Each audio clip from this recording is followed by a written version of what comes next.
Tsinghua and Peking are the top two universities from the mainland in this list.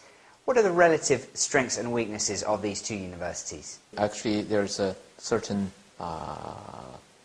rivalry between the two, just like Oxford, Cambridge. Peking University more with the tradition of more of the liberal arts and history, cultural, management, economics, and other part of the areas.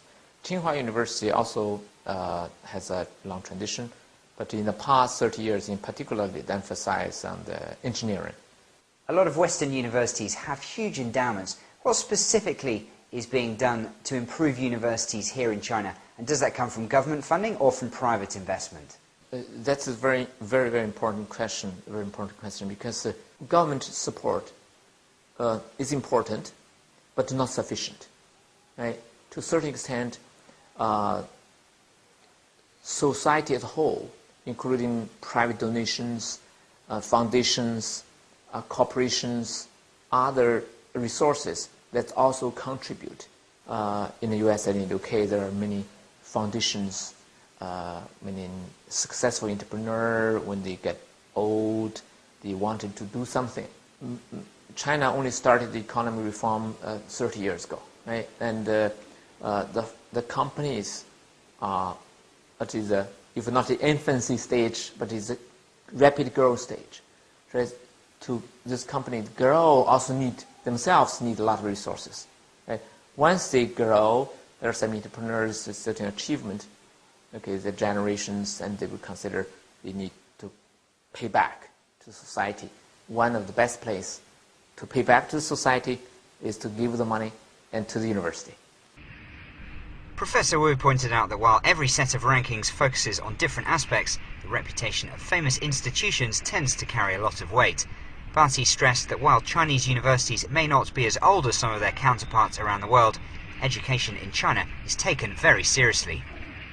Typically in Chinese tradition, the education is considered the top priority for a community and for family to develop.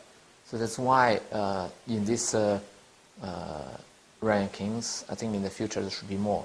Chinese universities are edging up the list year on year, and you mentioned you don't think there are enough of them in the top 400 at the moment. What would you expect to see in the future?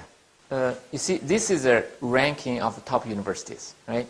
And there's a parallel ranking, the ranking of leading corporations, right? I would often say that now the Chinese leading companies included in the Fortune 500, the proportion goes together almost exactly like the share of the GDP in the global economy. I would think when the economy develops, when there are money available to put into university, the leading universities in China would go proportionally in the long term with the size of the economy.